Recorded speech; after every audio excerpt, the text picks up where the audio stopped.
म्हणजे त्यातले काही बिल्डर काल मुख्यमंत्र्यांबरोबर व्यासपीठावरती होते, माझ्याकडे फोटो आहेत त्याचे. त्यातले काही बिल्डर हे काल मुख्यमंत्री जे गेले त्यांच्याबरोबर हे मुख्यमंत्र्यांच्या मांडीला मांडोलन बसल्याचे ठक्कर नावाचे बिल्डर.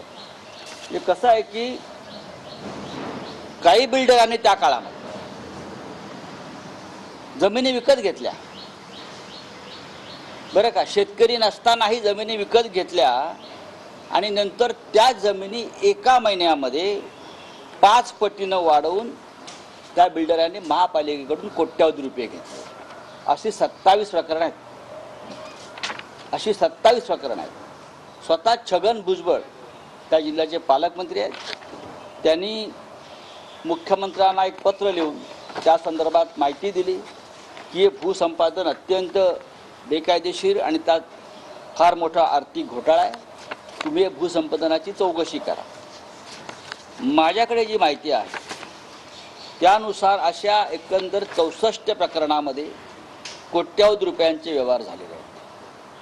दुसरं असं आहे की अनेक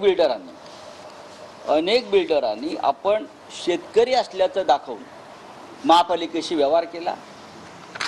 त्यानंतर अनेक जमिनींचे न्यायालयामध्ये दावे सुरू आहेत.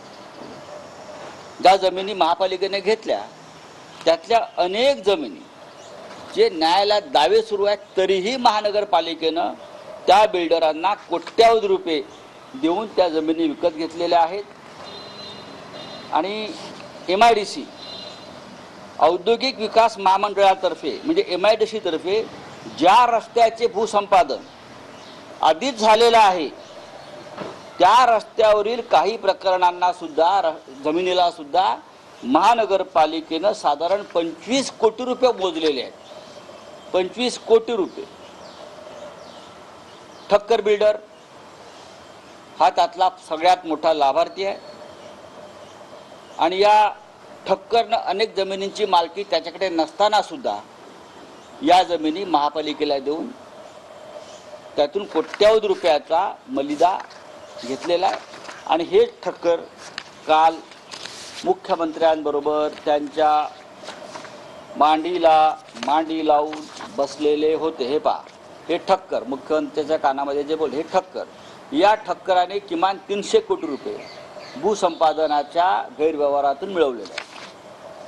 मला असं वाटतं की हा एक जनतेच्या पैशाची ही सरळ लूट आहे, सरळ लूट आहे.